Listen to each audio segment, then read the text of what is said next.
ဒါ KNA အဖွဲ့တွေကိုပေါ့နော်နှင်ထုတ်တဲ့အကြောင်းပေါ့နော်ဒါတမနှစ်တမမူကလုံးဝစားတွေပါထုတ်ပြီးတော့နှင်ထုတ်တဲ့အကြောင်းအဲ့ဒါတွေရဲ့နောက်ဆက်တွဲပြီးတော့ဒီမြရီနဲ့ပတ်သက်လို့ပေါ့နော်ဒါဘယ်လောက်ထိရှုပ်ရှက်ခတ်နေတယ်ဆိုတဲ့ဟာတွေလည်းပါမယ်ပေါ့နော်ပြီးရင်ဒီဖြစ်နိုင်ခြေရှိတဲ့အရာတွေလည်းကျွန်တော်တို့သုံးသပ်ကြပါမယ်ပထမဆုံးတော့ကျွန်တော်တို့ဒါရခိုင်ပြည်နယ်ကအကြောင်းရခိုင်ပြည်နယ်စစ်တွေဒီအတိုင်းပဲအားလုံးပဲမင်္ဂလာပါခင်ဗျခေတ်သစ်ပါမီ channel ကနေကြိုဆိုပါရခင်ဗျကျွန်တော်တို့ channel ကနေနေ့စဉ်သတင်းထူးတွေကိုတင်ဆက်ပေးနေပါတယ်ခင်ဗျရောက်ရှိနေပြီပေါ့နော်အဲကြောင့်မလို့အဲ့လိုမျိုးနေရာတွေမှာအခြေအနေစိုးနေလို့ကြံတဲ့နေရာအခြေအနေကောင်းလားဆိုတော့ဘယ်နေရာမှာစစ်ကောင်စီကအခြေအနေမကောင်းဖြစ်နေရပါတော့ဒီ point 63လုံးစကန်ဆိုလဲဒါပြန်ရသွားပြီဆိုပြီးတော့ဒါတခြားသတင်းရင်းမြစ်တွေစီကနေပြီးတော့သိရပါတယ်ဒီ point 63လုံးစကန်ဆိုရင်လဲဒါဒီစစ်ကောင်စီဘက်ကယူလိုက်ဒေါ်လာရင်းတပ်ဖွဲ့တွေကပြန်ကျိတ်လိုက်အဲ့လိုပုံစံမျိုးနဲ့သူရကိုရနေထားဖြစ်နေတဲ့ပုံစံကနေအခုတော့ဒါဒေါ်လာရင်းတပ်ဖွဲ့တွေကပြန်ပြီးတော့သိမ်းပိုက်နိုင်ခဲ့ပြီဆိုပြီးတော့လေဒါသိရဒါလည်းသတင်းကောင်းပါတော့အဲ့တော့နေရာစုံဒေတာစုံပါပေါ့နော်ဒါဟိုနေ့အဓိကတော့ဒေါ်လာရင်းတပ်ဖွဲ့တွေကလုံးဝမှပေါ့နော်အငြိမ်မနေပဲနဲ့တရက်မှစစ်ကောင်စီကိုအနာမပေးပဲနဲ့ကျုံးလာအေးရထိုးစစ်တွေကအဲ့ဒါတွေကအားရစရာကောင်းတာပေါ့နော်ပြီးတော့ကျတော့ပူးပေါင်းပြီးလှုပ်ဆောင်တဲ့အပိုင်းတွေကတော်တော်လေးသဘောကျဖို့ကောင်းတယ်ပြီးတဲ့တပ်ဖွဲ့တွေနဲ့ပေါ့နော်ထိန်းရမယ့်နေရာတွေထိန်းနေကာရမယ့်နေရာတွေကာတယ်ထိုးစစ်ဆင်ရမယ့်နေရာတွေကိုထိုးစစ်ဆင်တဲ့ပုံစံမျိုးနဲ့နေ့စဉ်တရက်မပြတ်ပေါ့နော်တနေရာမဟုတ်တနေရာတော့ကျုံးနေတာအဲ့လိုပုံစံမျိုးနဲ့ချနေတော့စစ်ကောင်စီအခုဆိုစစ်တွေမှာလည်းတော်တော်လေးဒုက္ခရောက်နေတဲ့အနေထားလားမှာပေါ့နော်စစ်ကောင်စီကအားကတော်တော်အေးထိန်းချုပ်ထားပါရဆိုရဲရခိုင်ပြည်နယ်တဲကမြို့နယ်တော်တော်များများကိုလေကြောင်းတိုက်ခိုက်မှုတွေဇက်တိုက်လှုပ်လာတွေ့ရလိမ့်မယ်အဓိကတော့ပြည်သူကိုပြစ်မှတ်ထားပြီးတော့ပေါ့နော်ရှေ့ဒါကျွန်တော်ပြောမယ်ဆိုရင်ဒါ TNL တို့ဒါ MNDA တို့ဒီလိုမျိုးနေရာမျိုးတွေအဓိကတော့ TNL ပေါ့နော်ဒါဒီဘောနောင်ချိုဒီလိုနေရာမျိုးတွေကိုစစ်ကောင်စီလှုပ်ပြခဲ့တယ်လို့အခုလည်းအခါတော် A ကိုဒါလေချောင်းကနေဖိအားပေးဖို့လုပ်နေတာတွေ့ရတယ်အဓိကတော့ပြည်သူတွေကိုအထိနာအောင်လှုပ်ပြီးတော့ပေါ့နော်ဒါဒီ A ဘက်ကနေပြီးတော့တချို့ထိုးစစ်တွေအရှိန်လျှော့သွားအောင်အရှိန်လျော့သွားအောင်နောက်ဆုတ်သွားအောင်ဆိုတဲ့ပုံစံမျိုးနဲ့ရည်ရွယ်ပြီးတိုက်ခိုက်နေတာရှိပါတယ်အဲ့ဒါတော့မိုက်ရိုင်းတယ်ပေါ့နော်ဘယ်လက်နက်ကိုင်တော်လိုင်းတပ်ဖွဲ့ဝင်ရမှာပြည်သူကိုပြစ်မှတ်ထားပြီးတော့ပြည်သူကိုတစားကန်လုပ်ပြီးတော့မတိုက်ဘူးဒါပေမဲ့စစ်ကောင်စီကတော့အဲ့လိုပုံစံမျိုးအမြဲလုပ်တယ်ပေါ့နော်အဲ့တော့စစ်တွေမှာထိုးစစ်တွေပြန်ဆလာပြီးတဲ့နောက်စစ်ကောင်စီကနေ့စဉ်နဲ့မပြတ်ဒါဘုံကျဲတာတွေရှိတယ်ပုံနာကျွန်းနဲ့ပေါက်တော့ဘက်တွေကိုလေကြောင်းတိုက်ခိုက်မှုတွေအဓိကအများဆုံးလုပ်နေတာတွေတွေ့ရတယ်ပေါ့နော်အဲ့တော့စစ်တွေကလည်းသူတို့အတွက်အရန်ရေးကြီးတဲ့မျိုးဖြစ်တယ်ကြောက်ဖြူကလည်းအရန်ရေးကြီးတယ်ပေါ့နော်အဲ့တော့ကြံတာဆိုလို့ဒီဟာလေးတွေပဲကြံတော့တဲ့အနေထားမှာအခုလိုမျိုးထိုးစစ်တွေအရှိန်မြင့်လိုက်တာဖြစ်တဲ့အတွက်စစ်ကောင်စီတော်တော်လေးတော့ပွဲပြက်နေတဲ့အနေထားရဲရင်နေဆိုရင်အသင့်ပြင်ထားလာနဲ့ပြေးမှာပဲအဲ့လိုအနေထားတွေရှိတယ်ပေါ့နော်အောက်ကကောင်တွေကတော့သေပစေပစ်ထားခဲ့မှာအဲ့တော့မင်းတို့စစ်တပ်ကအောက်ခြေကကောင်တွေစစ်သားတွေမိသားစုတွေပေါ့နော်ငကိုကနေကမှအဲ့လိုမျိုးတတ်မှတ်ခံထားရတာဖြစ်တဲ့အတွက်ပေါ့နော်ဒါမင်းတို့ရဲ့ဒါဘဘကြီးတွေရဲ့သဘောထားကိုသိနေပြီဆိုရင်ပြေးကြပါထွက်ပြေးကြပါလင်းဝင်ကြပါပေါ့နော်အဲ့လိုမှမဟုတ်ရင်သေမှာပဲတကယ်ပြောတာပြီးရင် IC ဒီထောက်ခံတဲ့ပုံစံမျိုးပေါ့နော်ထောက်ခံတဲ့ပုံစံမျိုးပထမအစကတော့သူတို့ကဂမ်ဘီယာကိုရှုံချမယ်ဆိုတဲ့ပုံစံမျိုးလုပ်တယ်ဒါပေမဲ့ထောက်ခံပွဲပုံစံပြောင်းသွားတယ်ပေါ့နော်ပြောင်းသွားပြီးရတယ်စစ်ကောင်စီဘက်ကဒီပွဲနဲ့ပတ်သက်လို့အမုန်းစကားတွေဂမ်ဘီယာကိုစန့်ကျင်ရှုံချတာတွေဒါတွေမပြောရဘူးမဟောရဘူးဆိုတဲ့ပုံစံမျိုးနဲ့သဘောတူခဲ့ကြတယ်တားမြစ်ခဲ့ကြတယ်သဘောတူခဲ့ကြတယ်တကယ်ပွဲတွေလည်းရောက်ဟောပြောတာပဲဒီမဘာသားတွေစီးမလို့ဝါလို့ပေါ့နော်ပြီးတော့သူတို့ရဲ့အောက်တန်းစားစကားလုံးတွေတုံးပြီးတော့ပြောတာပေါ့နော်ဒါတိရစ္ဆာန်နဲ့ခိုင်းနိုင်တဲ့စကားတွေ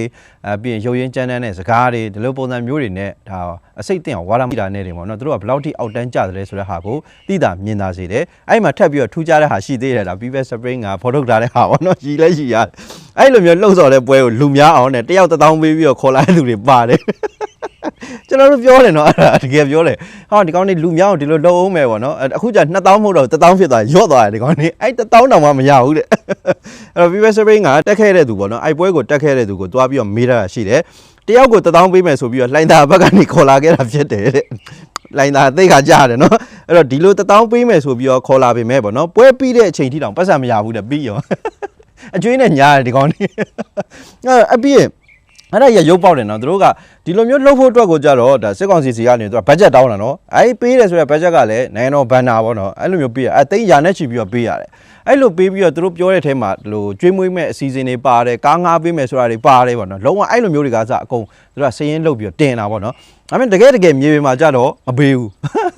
အဲ့ဒါစစ်ကောင်စီနဲ့အပေါင်းပါတတိုက်ရဲ့လုပ်ရက်ပဲဘယ်တော့မှဆိုသူတို့ပြောထားတဲ့ဂရိစကားဆိုတာမယုံရဘူးဆိုတာပြတာပဲပေါ့နော်ဒီ14000တောင်မှပေးမယ်ပြောပြီးမပေးတဲ့ကောင်တွေကနိုင်ငံကိုဘလို့ကောင်းအောင်လုပ်ပါမယ်ဘလို့ကောင်းအောင်အုပ်ချုပ်ပါမယ်ဆိုတဲ့ဟာတွေကယုံစရာအကြောင်းကိုမရှိဘူးပေါ့နော်တကယ်ရုပ်ပေါက်တဲ့ကောင်တွေပြီးတော့ဒီပွဲကိုပြည်သူမပါဘူးလို့တောင်ပြောရမယ်ပေါ့နော်ဘာကြောင့်လဲဆိုတော့ကြံ့ဖို့ပါတယ်တာစာညာပါတယ်ပြီးရင်ပြီးပါပြီပေါ့နော်ဖီ3လုံးပါတယ်ပြီးရင်ကြားပြူစားတဲ့ဒီပါတီဝစ်စုံဝစ်ထားတဲ့သူတွေလည်းတွေ့ရတယ်တဲ့ဘုံမာတွေလည်းပါမှာပေါ့ဒါကတော့ဘုံမာတွေကသူတို့ရဲ့ဒါ6800စားတွေဖြစ်တဲ့အတွက်ပေါ့နော်ပတ်စံရမလားဆိုပြီးတော့တွားကြတော့ပေါ့ထမင်းတုပ်လေးမှရပေါ့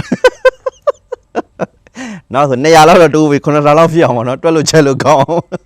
အဲ့တော့ဒါ previous shipping ကအခုလိုမျိုးဖော်ထုတ်လိုက်တဲ့ဟာကဘောမတွေအဆက်ကွဲတယ်ဆိုပြီးတော့ပြောရမယ်ပေါ့နော်နောက်တစ်ခုကကိုယ်စိတ်နဲ့ကိုမလုပ်ဘူး budget တင်တော့ကိုယ်စိတ်နဲ့ကိုမလုပ်ဘူးတကယ်ပြောတာသူတို့တွေကတခုခုလုပ်မယ်ဆိုရင်သူကအမျက်ထုတ်ဖို့ပဲစဉ်းစားတာဘာအကြောင်းကိစ္စထူးလဲအဲ့ဒါနဲ့ပတ်သက်လို့ငါတို့ဘာလုပ်လို့ရမလဲငါတို့လုပ်နေတဲ့အလုပ်တွေနဲ့ဘလို့ဆက်ပြီးတော့လုပ်လို့ရမလဲအဲ့လိုပေါ့နော်អော်ရမယ်ဆိုလဲអော်မယ်ပြောရမယ်ဆိုလဲပြောမယ်ပေါ့သူကအဲ့လိုမျိုးလမ်းမထွက်ရမယ်ဆိုလဲထွက်မယ်ကိုကမဆိုင်ဘူးမဆိုင်ပဲနဲ့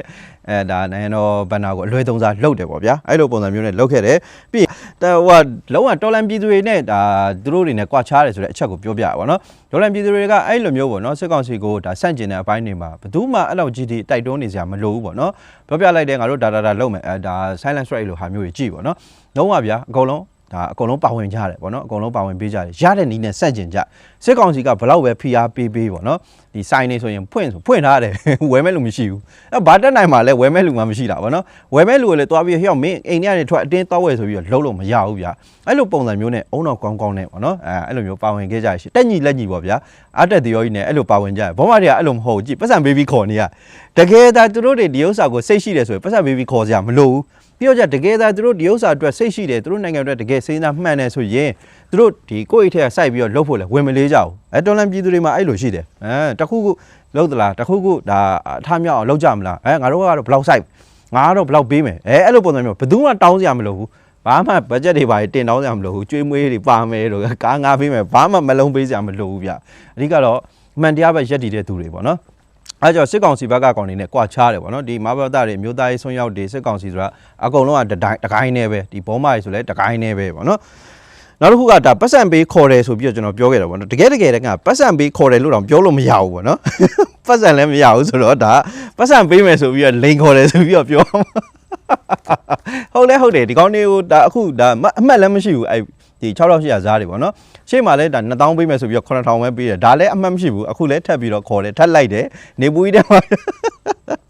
တကယ်တော့ဒီပွဲကသူတို့အတွက်ဘာမှအကျိုးမရှိလိုက်ဘူးပေါ့နော်စစ်ကောင်စီကလည်းမဘာသားတွေအစွန်းရောက်တွေကိုထိမ့်သိမ်းနိုင်တယ်ဆိုတဲ့ဟာမတွေ့လိုက်ရဘူးဘာကြောင့်လဲဆိုတော့သူတို့သဘောတူထားတဲ့ပုံစံမျိုးနဲ့ပြောခဲ့တာမဟုတ်ဘဲနဲ့နောက်ဆုံးတော့လဲဂမ်ဘီယာကိုရှုတ်ချတဲ့ပုံစံမျိုးပဲဖြစ်သွားတယ်မမရရင်ပြောဆိုသုံးလုံးတဲ့ဟာတွေရှိတယ်ဒါပေမဲ့တစ်ခုရှိတာပေါ့နော်စစ်ကောင်စီကသူပြောလို့မရလို့သူပြောချင်တဲ့စကားကိုပြောခိုင်းတာမျိုးလေဒါဖြစ်ကောင်းဖြစ်နိုင်တယ်ပေါ့နော်အဲ့တော့ဘယ်လိုပဲဖြစ်ဖြစ်သူတို့တွေရဲ့သဘောထားကအဲ့လိုပဲရှိပါတယ်ဆိုတဲ့ဟာကိုတော့ကွက်ကွင်းမြင်လိုက်ရတယ်တကယ်အောက်တန်းစားစိတ်တယ်ပေါ့နော်အဲ့တော့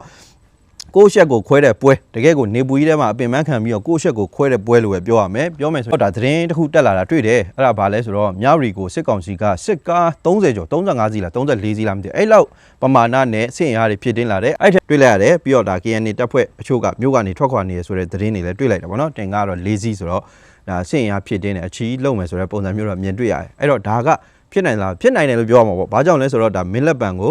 သူတို့ဒါမင်းလက်ပံဖလူးအဲ့ဘက်ချမ်းတွေမှာတိုက်ပွဲတွေပြင်းပြင်းထန်ထန်ဖြစ်ပွားတယ်သူတို့ဘက်ကအထိကိုက်တွေလည်းရှိတယ်များတယ်ပေါ့နော်အဲ့တော့တိုးလို့လည်းမရဘူးဖြစ်နေတဲ့အနေအထားမှာဒီအစစ်အင်အားတွေကိုဒီနေရာတွေမှာအသုံးချဖို့ဆိုတာလည်းဖြစ်ကောင်းဖြစ်နိုင်တယ်ဒါကြောင့်မလို့စီရေးကြီးမှန်းချက်အခုချိန်ထိမပြည့်ဝသေးတဲ့နေရာတွေကိုပို့ပြီးတော့ဖိအားပေးနိုင်ဖို့အတွက်ဒီလိုမျိုးစစ်အင်အားတွေထပ်ပြီးတော့တိုးချဲ့နေတယ်လို့ဒါယူဆရတယ်ပေါ့နော်ဇန်နဝါရီ28ရက်ညနေပိုင်းမှာစစ်ကား35စီးနဲ့တင်ကား4စီးရောက်တယ်စစ်သားကလည်းအင်အား900လောက်ရှိတယ်တဲ့စစ်ကားတွေရောတင်ကားတွေရောရောက်တယ်ပေါ့နော်တင်တွေကတော့တာလပတ်တွေအုပ်ထားတယ်စုစုပေါင်း4စီးဘကူကနေတခါတည်းမြောက်ရီထီတောက်လျှောက်ဆင်းလာတာဆိုပြီးတော့သိရတယ်တဲ့စစ်ကားတွေလမ်းလျှောက်ဖြတ်တန်းတော့သတင်းတွေတောက်လျှောက်ဝင်တယ်တဲ့ဒါမျိုးပြောခဲ့တာလေဒါတွေ့ရတယ်ပေါ့နော်အဲ့တော့ဒါဒီခေတ်သစ်သတင်းဌာနမှာအဲ့လိုပြောထားတွေ့ရတယ်အဲ့တော့ဒါကဖြစ်နိုင်ခြေရှိသလားဒါပြီးရင်ဒါမြောက်ရီကစစ်ကောင်စီတို့ဘယ်လောက်ရေးကြည့်သလဲဒီလိုမျိုးတွေစစ်အင်အားဖြစ်လာပြီးရဲ့နောက်ပိုင်းမှာစစ်ကောင်စီဘာတွေလုပ်နိုင်မလဲပြီးတော့ဒီ KNA တပ်ဖွဲ့တွေကိုသူတို့ကမြို့ကနေနှင်ထုတ်တဲ့အခါဒါတွေကလက်ခံစရာရှိသလားဘယ်လိုအခြေအနေတွေဖြစ်နေတယ်ဘာတွေညှိနှိုင်းနေကြတယ်လဲဆိုတဲ့အကြောင်းလေးတွေကျွန်တော်တို့ဆိုလုံးဝရှုပ်ရှက်ကိုဂတ်နေတာပေါ့နော်မြောက်ရီမြို့မှာ KNA ကမူလနေရာကနေထွက်ခွာလာမရှိတဲ့အပြင်နဲ့ပြည်သူတွေကိုဂရိပေးထားတဲ့အတိုင်းမြို့လုံခြုံရေးအတွက်မြို့ပြင်ကနေလုံခြုံရေးယူပေးထားတယ်လို့သတင်းတွေလည်းတွေ့ရစားရတယ်ပေါ့နော်မြို့လုံခြုံရေးကိုမြို့ပြင်ကနေလုံခြုံရေးယူပေးထားတယ်ပေါ့နော်ပြည်သူတွေကိုဂရိပေးထားတဲ့အတိုင်းပြည်သူကဂရိတောင်းလားမတောင်းလားတော့မပြောတတ်ဘူးပေါ့နော်အဲ့လိုမျိုးသတင်းတွေလည်းတက်လာတာတွေ့တယ်ဒါ KNA ဘက်ကပြောတယ်ဆိုတဲ့ပုံစံမျိုးပေါ့နော်အဲ့တော့ကျွန်တော်ခုနပြောလို့ပဲမြရီကစစ်ကောင်စီအတွက်ဘယ်လောက်အရေးကြီးသလဲပေါ့နော်မြရီကစစ်ကောင်စီအတွက်အရေးပါတဲ့မြို့ကြီးတစ်မြို့ဖြစ်ပါတယ်စီးပွားရေးရအရေးပါတယ်ဆိုတဲ့ဟာကိုလည်းအားလုံးသိလိမ့်မယ်ပေါ့နော်ဒါမြရီမြို့ကဒီမြန်မာထိုင်းကုန်သွယ်ရေးရဲ့အဓိကတကားပေါက်တစ်ခုဖြစ်တယ်နယ်စပ်ကုန်သွယ်မှုအများဆုံးကဒီအများဆုံးပေါ့နော်ဒီနေရာကနေပဲဒါဆက်သွယ်ဝင်ရောက်ကြတာဖြစ်တယ်ဒီလမ်းကြောင်းတွေကနေပဲသွားတာဖြစ်တယ်စစ်ကောင်စီအတွက်ဒါအခွန်ငွေတွေဒေါ်လာငွေတွေရရှိစေဖို့အတွက်ရှာဖွေပေးနေတဲ့ဒါမြို့ကြီးတစ်မြို့နယ်စပ်မြို့ကြီးတစ်မြို့လို့လည်းပြောလို့ရတယ်ပေါ့နော်အဲကြောင့်မလို့စီးပွားရေးရ တို့အတွက်တော်တော်အရေးပါတယ်မြို့တစ်ခုဖြစ်တယ်အဲ့လိုစီးပွားရေးအရေးပါတယ်လို့စစ်ရေးအရလည်းအရေးပါတယ်မြို့တစ်ခုဖြစ်တယ်ဒါခရင်ပြည်နယ်တွေကဒါ KNU KNL PDF စတဲ့တော်လှန်ရေးတပ်တွေလှုပ်ရှားမှုများတဲ့နယ်မြေပေါ့နော်အဲ့နယ်မြေတွေနဲ့ထိဆက်နေတဲ့မြို့တစ်ခုလည်းဖြစ်တယ်မြဝတီကိုထိန်းနိုင်ရင်အရှိတောင်ပိုင်းစစ်ရေးကိုထိန်းနိုင်တယ်ဆိုပြီးတော့မှဒါတို့ယူဆကြတာရှိတယ်မထိန်းနိုင်ဘူးဆိုရင်လည်းဒါနယ်ဆက်တစ်လျှောက်ပေါ့နော်စစ်ရေးဆိုင်ရာလမ်းကြောင်းတွေအကုန်ပြတ်တောက်သွားနိုင်တယ်ဒါကြောင့်မလို့မြဝတီကိုထိန်းနိုင်တယ်ဆိုရင်ဒါတပန်းတာတယ်ပေါ့နော်ထိန်းနိုင်တဲ့အဖွဲ့ကတပန်းတာတယ်လို့ပြောရမှာဖြစ်ပါတယ်အဲတို့အတွက်ဒါစစ်ရေးစီးပွားရေးအရေးကြီးတယ်နိုင်ငံရေးအရရောအရေးကြီးတယ်နိုင်ငံရေးအရလည်းအရေးကြီးတယ်စစ်ကောင်စီအတွက်အရန်ရေးပါတယ်ဗျာဘာကြောင့်လဲဆိုတော့မြရီလိုနယ်ဆက်မြို့ကြီးတစ်မြို့ကိုဆုံးရှုံးရပြီဆိုတဲ့ပုံစံမျိုးဖြစ်သွားရင်အာဏာထိန်းချုပ်နိုင်နေစေဆိုပြီးတော့ပြကျင်တဲ့စစ်ကောင်စီအတွက်ထုံးနှက်ချက်တစ်ခုဖြစ်သွားမှာပေါ့နော်ဟာတကယ်တမ်းဒါသူတို့ကတော့ပြောနေကြတယ်ဒီအာဏာကိုထိန်းနိုင်နေတယ်မြို့ကိုထိန်းချုပ်နိုင်နေတယ်ဒါမဲ့လည်းမြို့ကြီးပါသွားပြီဆိုတဲ့ခါကျတော့ဒီကောင်တွေပြောတော့အလကားပါလားဆိုပြီးတော့ဖြစ်သွားမှာပေါ့နော်ပြီးတော့မြရီကဒီထိုင်းနိုင်ငံနဲ့ဆက်ဆက်နေတာဖြစ်တဲ့အတွက်ထိုင်းရဲ့သူတို့ပေါ်အမြင်တွေကစပြောင်းသွားနိုင်တယ်ဆိုပြီးတော့လေဒါယူဆရမယ်ပေါ့နော်အဲ့တော့သူတို့ရဲ့ပုံရိပ်နဲ့တိတ်ခါကြာဆင်းစေမဲ့အနေထားဖြစ်တယ်အဲ့တော့စစ်ရှုံးနေပြီဆိုတာကိုဖော်ပြလိုက်သလိုဖြစ်သွားလိမ့်မယ်ပေါ့နော်ထိုင်းနဲ့နီးစပ်နေတာကြောင့်မလို့ဒေတာတွင်အာဏာအတွက်လည်းအရန်အရေးကြီးတယ်ပေါ့နော်သူတို့ဆက်သွယ်ရတဲ့ကိစ္စမျိုးတွေပြောဆိုရတဲ့ကိစ္စမျိုးတွေညှိနှိုင်းတွေ့ဆုံရတဲ့ကိစ္စမျိုးတွေကအစဒီနေရာကအရန်အရေးကြီးနေတာဖြစ်တယ်ပေါ့နော်အဲ့တော့အဲ့ဒါနဲ့ပတ်သက်လို့ပြောပြရအောင်မယ်အဲ့ဒါဘာလဲဆိုတော့ဒီကရင်နီပြည်နယ်မဲဆက်အချင်းထောင်ကနေပြီးတော့ထွက်ပြေးသွားပါတယ်ဆိုတော့တကောင်းသားတွေပေါ့နော်ဘာထပ်ပြီးတော့သိရတယ်လဲဆိုတော့ဒီတကောင်းသားတွေကပေါ့နော်ပျော်နေတာတဲ့ဗျာအောင်ပွဲခံနေတာတဲ့ဗျာလုံးဝဒါအောင်မြင်တဲ့အကြီးကြီးအောင်မြင်ခဲ့သလိုပုံစံမျိုးနဲ့ကိုအောင်ပွဲခံကခုန်နေကြတာတဲ့ဘယ်တော့သဲပေါက်ဖို့ကောင်းလဲဆိုတော့ဗောနော်အဲ့ကောင်တွေကတကယ်တမ်းပြောမယ်ဆိုရင်ဒါတိလေးလုံးစစ်စင်ရေးပေါ့နော်ဂရင်းနီပြည်နယ်တွေကတိလေးလုံးစစ်စင်ရေးမှာဖမ်းမိခဲ့တဲ့ပေါ့နော်ဒီရဲစခန်းကရဲနှစ်ကောင်အဲ့နှစ်ကောင်ကဥဆောင်ပြီးအခုလိုလှုပ်သွားတာပေါ့နော်လှုပ်သွားတဲ့အချိန်မှာသူကအချင်းချင်းဆက်သွယ်တာတွေသူတို့အချင်းချင်းဒါအချင်းချက်လှုပ်တာတွေတီနီယာတတ်မှတ်ပေးတာတွေချိတ်ဆက်ပေးတာတွေဒါတွေကအစလှုပ်သွားရိတ်ခါယူသွားဖို့ကအစပါတယ်ဆိုပြီးတော့လည်းသိရတယ်ပေါ့နော်အဲ့တော့တော်တော့ဒါရင်နာစရာကောင်းတယ်ပေါ့ဗျာနော်အဲ့တော့ပြည်သူတွေပြောတယ်ဆိုရင်လည်းမလွန်ပါဘူးပေါ့နော်ဒါပေမဲ့တစ်ဖက်ကပြန်ကြည့်ရင်လည်းဒါကျွန်တော်ကစစ်ကောင်စီလိုတက်မဟုတ်တဲ့အတွက်ဒါတွေကဒါအရန်ကိုပေါ့နော်လောက်ရကန်ရခက်တယ်ပေါ့နော်ပြည်သူတွေအမြင်လည်းမမားဘူးဒါတော်လိုင်းတပ်ဖွဲ့တွေလုံနေရတဲ့အခက်အခဲတွေကိုလည်းကျွန်တော်နားလည်ပေးကြဖို့လိုမယ်ပေါ့နော်အဲကြောင့်မလို့ဒီဖြစ်စဉ်ကကျွန်တော်တို့နောက်မဖြစ်ဖို့အတွက်ကိုပဲကျွန်တော်ကတော့တိုက်တွန်းရမှာပဲပေါ့နော်အဓိကတော့နောက်ဆိုရတော့မျိုးကိုပြည်သူကလည်းကြိုက်မှာမဟုတ်ဘူးပြည်သူကလည်းဒီဟာနဲ့ပတ်သက်လို့လုံးဝကိုမကျေနပ်ဘူးဒီကောင်းတွေကိုငကိုနဲ့ကမှရှော့ပြစ်စော်ပြစ်ပြင်းပြစ်ပေါ့နော်အဲ့လိုမျိုးပုံစံမျိုးတွေနဲ့ပဲဒါပြောခဲ့ကြတာပေါ့နော်ဒါပေမဲ့လည်းဒါခုနကျွန်တော်ပြောသလိုပေါ့စစ်ကောင်စီလိုရုံမာတဲ့တပ်ဖွဲ့တွေမဟုတ်တဲ့အတွက်ဒီကောင်တွေကန်ကောင်းခဲ့တယ်ပေါ့ဗျာအဲ့တော့အခုဒါသူတို့ကအခုလိုမျိုးပြောနေတာဒါပေမဲ့ကျွန်တော်ကတော့အဲ့လိုမထင်ဘူးပေါ့နော်ဘာကြောင့်လဲဆိုတော့ဒါစစ်ကောင်စီဘက်ကိုပြန်ရောက်သွားပြီဆိုတာနဲ့သူတို့ရဲ့ဒီဖမ်းခံရတဲ့ဒါစစ်တုံးမဲတွေကပေါ့နော်အကြီးပိုင်းနေပြောထားရရှိတယ်ကျွန်တော်ကအဲ့လိုမျိုးပြန်သွားပြီဆိုတာနဲ့ပေါ့နော်ဆုံခုံဖွဲ့ပြီးတော့အေးအေးယူခံရမှာတေးကြတယ်သူတို့တေးကြပေါက်သိတယ်အဲ့လိုမျိုးအေးအေးယူခံရဖို့ပဲတကောင်းသားတွေကအခုပြောနေတာသေလန်းပို့ခံမှာဘယ်တော့သေမလဲဘယ်တော့အသေးစိုးနဲ့ကြုံရမလဲဆိုတဲ့ဟာကိုတော့ဒါမပြောတတ်ဘူးပေါ့နော်စောင်းကြည့်အောင်ပေါ့ဒီကောင်နေသေးမှာပါနောက်တစ်ချက်ကတော့ဒါခုနမြဝတီနဲ့ပတ်သက်လို့ဆက်ရမယ်ဆိုရင်ဒီအုတ်ချုပ်ထောက်ပံ့မှုလမ်းကြောင်းမြဝတီကစစ်ကောင်စီအတွက်အုတ်ချုပ်ထောက်ပံ့မှုလမ်းကြောင်းကအရင်အရေးကြီးတယ်အဲ့အုတ်ချုပ်ထောက်ပံ့မှုလမ်းကြောင်းကလည်းစစ်နိုင်ဖို့အတွက်ကိုတကယ်အဓိကအရေးပါတဲ့အချက်တစ်ခုဖြစ်တယ်တိုက်ပွဲတိုက်ဖို့အတွက်လိုအပ်တဲ့လက်နက်ခဲယမ်းတိုက်ပွဲတိုက်ဖို့အတွက်လိုအပ်တဲ့ဒါလူပြီးရင်ဒါလူအင်အားလက်နက်ခဲယမ်းအကုန်အစုံရိတ်ခါပေါ့ဗျာအဲ့လိုမျိုးဟာတွေအကုန်လုံးကိုပေးပို့နိုင်မဲ့လမ်းကြောင်းတွေကအရင်ရေးပါတယ်အဲ့လမ်းကြောင်းတွေကိုဖျက်တောက်ခံထားရတယ်ဆိုရင်ဘယ်အဖွဲ့မှဆိုတော့ဒုက္ခရောက်ကြတာပဲပေါ့နော်အဓိကတော့ပိတ်ဆို့ခံရပြီးရိတ်ခါတွေနဲလာပြီးလာပို့မဲ့လူကမရှိဘူးလာပို့မဲ့လမ်းကြောင်းကမရှိဘူးအဲ့လိုဆိုရင်တို့ဘာတုံးရလဲလေကြောင်းကနေချပေးရတယ်လေလာတယ်စင်ရပို့လို့ရတာဖြစ်တဲ့အတွက်တော်လိုင်းတပ်ဖွဲ့တွေကိုပို့ပြီးတော့ဖိအားပေးနိုင်မဲ့အခွင့်အရေးတွေတို့ပို့ပြီးတော့ဖန်တီးနိုင်သွားတယ်ပေါ့နော်အဲ့တော့အာရှလန်နဲ့လည်းချိတ်ဆက်ထားတာဖြစ်တဲ့အတွက်ပေါ့နော်ဒီလမ်းကြောင်းကိုတို့ဖွင့်နိုင်တယ်ဆိုတာကနိုင်ငံရေးအရာရောစစ်ရေးအရာပါတို့ကအားတာတယ်ပေါ့နော်လူလက်နက်ခဲယမ်းခုနကျွန်တော်ပြောသလိုတေယူပို့ဆောင်ရေးအတွက်တို့အတွက်ဒီခုချိန်မှာအရင်အရေးကြီးဆုံးဖြစ်နေတယ်ပြောမယ်ဆိုရင်ဒီမြရီကပေါ့နော်စစ်ကောင်စီအတွက်စီးပွားရေးစစ်ရေးနိုင်ငံရေးအကုန်လုံးမှာအရေးပါနေတဲ့နေဆက်မြို့ကြီးတစ်မျိုးဖြစ်ပါတယ်အဲ့တော့မြရီကိုထိန်းနိုင်ခြင်းမထိန်းနိုင်ခြင်းဆိုတဲ့ဟာကလည်းအရင်စကားပြောတယ်လို့ပြောချင်ပါတယ်ပြီးတော့မြရီကနေပြီးတော့ KNA တပ်ဖွဲ့တွေကိုထွက်ခွာဖို့အတွက်ဆိုပြီးတော့ဒါပြောကြရလဲတွေ့ရလိမ့်မယ်ပေါ့နော်အဲ့ဒါသတင်းတွေလည်းတက်လာတယ်အမဲစာတွေရောကျင်းတန်းတွေရောထွက်လာတာပေါ့နော်တမနှစ်ကတမမူကိုယ်တိုင်ကပြောထားတယ်ဆိုတဲ့ပုံစံမျိုးနဲ့သတင်းတွေထွက်လာအဲ့တော့အဲ့နောက်ပိုင်းမှာတကယ်လဲနင်ထုတ်ခဲ့တာနင်ထုတ်ခဲ့လို့ဘလို့တွေဖြစ်နေသလဲဆိုတဲ့အကြောင်းဒါကျွန်တော်တို့စုံစမ်းသိရှိရတာရှိတယ်ပေါ့နော်ပထမဆုံးတော့ဒါမင်းလက်ပံဘလူးမှာတိုက်ပွဲတွေဖြစ်လို့ပေါ့နော်ကားတွေအများကြီးနဲ့စစ်ကူသွားတာကိုမြို့ကန်တွေကတွေ့ရတယ်တဲ့အခြားသတင်းတွေရဒါ BGF ဗတ်တစိတ်တွေနဲ့ဒီသွားတဲ့စစ်ကူတွေကပေါ့နော်စစ်ကားတွေက BGF ဗတ်တစိတ်တွေနဲ့ဆိုပြီးတော့လည်းသိရတယ်စစ်ကောင်စီဘက်ကအထိနာလို့သွားပြီးတော့ကူပေးကြတာဆိုပြီးတော့လည်းသုံးသက်နေကြတဲ့သူတွေလည်းရှိတယ်ပေါ့နော်ဒါကတော့ဒီဒေသခံတွေစီကနေကျွန်တော်စုံစမ်းရတဲ့ဟာပေါ့နော်အဲ့တော့မြရီမြို့တဲကိုလည်းဒါစစ်ရင်အားတွေဖြစ်တယ်ဆိုပြီးတော့လည်းသတင်းတွေကြားရတယ်တဲ့ဒါကတော့တည့်တဲ့အတိုင်းပဲစစ်ကောင်စီကအခု အခုတစ်ခေါက်မှမဟုတ်ဘူးအရင်တောက်လျှောက်တွေမှာလည်းသူတို့လမ်းကြောင်းပွင့်သွားပြီဆိုတဲ့နောက်ပိုင်းမှာမပွင့်ငင်ကားကိုပဲပေါ့နော်နီးမျိုးစုံနဲ့ဖြည့်နေတာပေါ့နော်မပွင့်ငင်ကားကိုပဲအယောင်ဆောင်ပြီးတော့ဖြည့်နေတာရှိတယ်အဲ့တော့ပွင့်ပြီဆိုတဲ့အချိန်မှာပိုတော်မှစိုးဦးမယ်ပေါ့နော်အဲ့လိုပုံစံမျိုးနဲ့သူတို့အင်အားတွေဖြည့်လိုက်မယ်အခုဒါကတော့ထူးဆန်းတဲ့ຢာတော့မဟုတ်ဘူးပေါ့လေနော်ဒါပေမဲ့မြို့ထဲမှာတဲ့စစ်တပ်ကိုယ်တိုင်ထက် BGF တွေကအဓိကကင်းလှည့်နေတာတွေ့ရတယ်တဲ့ဒါဒေသခံတွေပြောတဲ့ဟာပေါ့နော်ဒီနေ့မနေ့ထိ KNA ကားတွေလည်းအများကြီးမြို့ထဲမှာပတ်နေတယ်အရင်တုန်းက BGF တပ်ဖွဲ့တွေပတ်တာတဲ့အခု KNA ရော DKBA ရောကင်းနေပတ်နေကြတယ်ပေါ့နော်မြို့ထဲမှာ KNA ကိုဒီနေ့အထိဆက်တွေ့နေရတော့မယ်ဒါကလည်းဒါဒေသခံပြည်သူကမြင်တဲ့ဟာကိုပြောပြတာပေါ့လေနော်အဲ့တော့ခုနဒါသူတို့ကိုနှင်ထုတ်လို့ရွှေ့ပြောင်းရတာတွေလည်းဖြစ်နိုင်တယ်လို့ပေါ့နော်ပြီးတော့ကင်းပတ်နေတယ်ဆိုတဲ့ဟာတွေလည်းဖြစ်နိုင်ခြေရှိပါတယ်ဘာကြောင့်လဲကျွန်တော်ဆက်ပြီးတော့သိရတဲ့အချက်လက်တစ်ခုရှိသေးတာပေါ့နော်အဲ့တော့အခုလိုမျိုးကင်းပတ်နေတယ်ဆိုတဲ့ဟာကလည်းအင်အားပြတာပေါ့လေနော်အင်အားပြတယ်ဒီမြို့ကိုပေါ့နော်ဒီမြို့ဆိုတာတဲ့အဲ့မြို့မှာရှိတဲ့နှစ်ခွန်ကအဲ့နှစ်ခွန်ကအတိုက်ခံရမှာနှစ်တက်မှမှုကအရန်ကြောက်နေတယ်တော်တော်လေးလည်းဖိအားပေးခံထားရတဲ့ပုံစံဖြစ်မှာပေါ့နော်အဲဒါကြောင့်မလို့ဒီနှစ်ခွန်ကဒါမကြစီရေးပေါ့နော်အတိုက်မခံရစီရေးသူနီးမျိုးစုံနဲ့လုံနေတာလည်းဖြစ်ကောင်းဖြစ်နိုင်တယ်ဒါကြောင့်မလို့ဒါကင်းပတ်တာတွေဘာတွေကတော့ဒါအင်အားပြတယ်လို့လည်းယူဆလို့ရတယ်ပေါ့နော်အဲ့တော့အခြားသတင်းတစ်ခုအရာဒါ KNA မြို့တဲကမထွက်ရဖို့ကိစ္စနဲ့ပတ်သက်ပြီးတော့နှစ်ဖက်လုံးကိုပေါက်တယ်ပေါ့နော်နှစ်ဖက်လုံးကိုးကွယ်တဲ့ဒီဆရာတော်တွေကနေပြီးတော့ညှိနှိုင်းနေတာတွေ့ရတယ်ပေါ့နော်ဒါပေမဲ့ဒါကတော့အတီးပြုတ်နိုင်ခြင်းမရှိဘူးဒါကသတင်းသိရတာပေါ့လေနော်အဲ့တော့ KNA ကလည်းဒါထွက်ချင်မှာမဟုတ်ဘူးစစ်ကောင်စီအနေနဲ့ကလည်းဂျင်းနဲ့ကြက်တဲ့အနေထားနော်အဲ့လိုပဲပြောရလိမ့်မယ် BGF ကနေပြီးတော့ KNA ကိုပြောင်းလိုက်တယ်ဗျာစစ်ကောင်စီက BGF ဆိုပြီးတော့တတ်မှတ်ပေးတာကနေပြီးတော့သူတို့ရဲ့ခွင့်ပြုချက်မပါဘဲနဲ့ BGF ကနေ KNA ဆိုပြီးတော့ပြန်ဖွဲ့ပလိုက်တယ်အဲ့ဒီနေကသူတို့ကမယုံရဲတော့ဘူးဒါကတော့သိကြပါတယ်ဗောနော်အဲ့တော့ကျတော့ဒါသူတို့ကိုပြန်တိုက်လာမလားမတိုက်လာဘူးလားဆိုတာမသိနိုင်တဲ့ဒီလိုမျိုးတပ်ဖွဲ့တစ်ခုကိုသူတို့အတွက်အရေးကြီးတဲ့မြို့ထဲမှာသူတို့မနေစေချင်ဘူးသူတို့ရဲ့အနီးနားမှာဒီအဖွဲ့တွေကိုမထားချင်ဘူးဆိုတာဒီအဖွဲ့တွေကချက်ချင်းလိုက်ရင်ငါတို့ကိုတိုက်မယ်ဆိုတဲ့အဖွဲ့ဖြစ်သွားရင်ဘယ်လိုလုပ်မလဲငါတို့ကအနီးနားရန်သူကိုအတွင်းစည်းတဲ့အထိထည့်ထားသလိုဖြစ်မနေဘူးလားဆိုဒါသူတို့ရဲ့စဉ်းစားချက်ပေါ့နော်အဲ့ဒါကြောင့်မလို့ဒါမယုံကြည်ရတော့တဲ့အတွက်ပေါ့နော်အခုလိုမျိုးဒါနှင်ထုတ်တယ်လို့လည်းဒါယူဆရမယ်ပေါ့နော်ဒါကျင်တော့ပေါ့နော်ဆက်ဆံရေးအနေနဲ့ကတော့တေချာတယ်သူတို့မလျှော့မတင်းပုံစံမျိုးနဲ့သွားမှာဘာကြောင့်လဲဆိုတော့စစ်ကောင်စီကအခုချိန်မှာရန်သူများလို့မဖြစ်ဘူးBGF ကနေ KNA ဆိုတာကလည်း BGF အကုန်လုံးမဟုတ်ဘူးဆိုရင်တော့မှပဲအင်အားတစ်ခုတော့ရှိတယ်ပေါ့နော်အဲအကြောင်းမလို့စစ်ကောင်စီကမလျှော့မတင်းပုံစံမျိုးနဲ့တော့သွားမယ်အခုချိန်မှာသူ့အတွက်ရန်သူတွေလုံလောက်နေပြီပေါ့နော်တော်လိုင်းတပ်ဖွဲ့တွေကနဲတာမဟုတ်ဘူးပေါ့နော်အဲ့တော့ KNA အနေနဲ့ကလည်းဒီမျိုးကနေမထွက်ရဖို့အတွက်ကိုခုနလိုနှစ်ဖက်နားပေါက်တဲ့သူတွေကနေပြီးတော့ညှိနှိုင်းနေတာဖြစ်တဲ့အတွက်ပေါ့နော်ဒီအခြေအနေတွေကနေပြီးတော့ပိုဆိုးလာမလားရော့ကျသွားမလားဘယ်လိုပုံစံမျိုးနဲ့အဆုံးသတ်မလဲဆိုတဲ့ဟာကိုတော့ကျွန်တော်တို့စောင့်ကြည့်အောင်ပါပေါ့လေနော်အဲ့တော့ပြောမယ်ဆိုရင်တော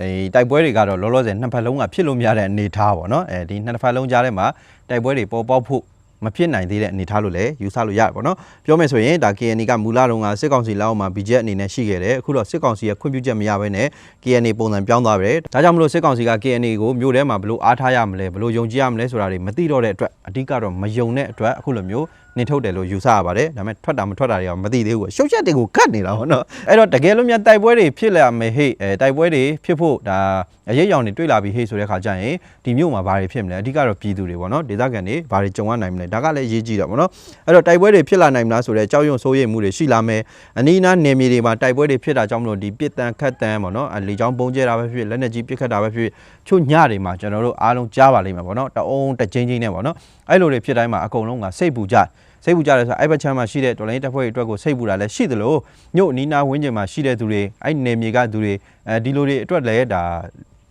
လုံခြုံဘေးကင်းမှုအတွက်ဆူတောင်းပေးကြရလည်းရှိတယ်အ ਨੇ ဆုံးတော့ဗျစိတ်ပူရအဲ့တော့အနီးနားမှာရှိတဲ့သူတွေကလည်းမအိတ်နိုင်မစားနိုင်နေဖြစ်ကြတာပေါ့လေနော်ဟာမြို့ထဲတွေများရောက်လာတော့မလားဒါမျိုးပုံစံမျိုးတွေရှိတယ်အဲအကြောင်းမလို့ဒါဆိုရင်စိတ်ပူရတယ်ပူပြီးတော့များလာနိုင်တယ်စစ်ကောင်စီကိုယ်တိုင်ကလည်းကြောက်ရွံ့ထိတ်လန့်နေတာဖြစ်တဲ့အတွက်ပေါ့နော်လုံခြုံရေးအကြောင်းပြချက်နဲ့ဒါပြည်သူတွေကိုစစ်ဆေးတာတွေတင်းကျပ်တာတွေပို့ပြီးတော့ဗောနော်ချင်းချောက်တာမျိုးတွေပို့ပြီးတော့လှုပ်လာနိုင်ခြေရှိပါတယ်အဲ့တော့မြို့မှာအတီတကျမနေရဲတာတွေရွှေ့ပြောင်းနေထိုင်တာတွေရှိလာလိမ့်မယ်အဲ့လိုမျိုးဒါရွှေ့ပြောင်းတာတွေအတီတကျမနေရဲတာတွေကြောင့်မလို့ဒါအလောက်ကိုင်းခွင်လန်းဒါတွေပြတ်မယ်ဗျအလောက်ကိုင်းတွေထားခဲ့ရပြတ်မယ်ဗောနော်ကလေးတွေဆိုရင်အကြောင်းတွေမတက်နိုင်ဒါမျိုးပုံစံမျိုးတွေဖြစ်လာလိမ့်မယ်ဗောနော်အဲ့တော့ပြည်သူတွေအနေစားကြက်တဲမှာဗောဗျာအဲ့တော့မြို့ရဲ့စီးပွားရေးပါထိခိုက်မဲ့အနေထားတွေတွေ့ရတယ်မြရီကကုံသိန်းမြို့ဖြစ်တဲ့အတွက်ဗောနော်ဒါလူတို့ဒါအဲ့လိုမျိုးအခြေအနေကြုံပြီးဆိုရင်စိုင်တွေပိတ်တာတွေဒါအလောက်ကိုင်းတွေရှားပါသွားတာမျိုးတွေအယောင်းဝင်မဖြစ်တာတွေနေစားတွေကုန်တင်ရင်တွေဒီလိုတွေကစားအခက်အခဲတွေဖြစ်လာလိမ့်မယ်လမ်းတွေပိတ်တာတွေတည်ယူပို့ဆောင်ရေးခက်ခဲတာတွေကြောင့်မလို့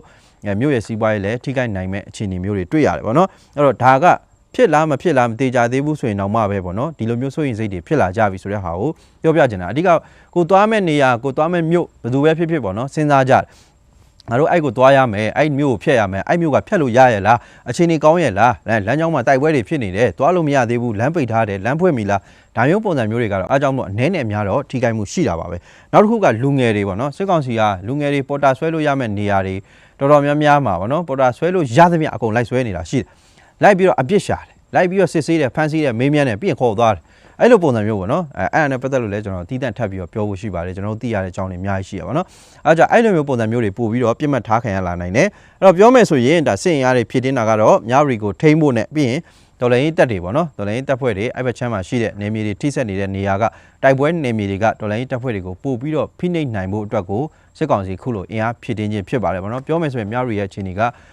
တော်လေးရှုပ်ထွေးတယ်လို့ပြောရမှာအဖွဲ့တွေကလည်းအများကြီးပြအဲအကြောင်းမလို့ဒါကျွန်တော်တို့တွေတက်နိုင်တဲ့လောက်တော့လိုက်ပြီးတော့စုံစမ်းပြီးတော့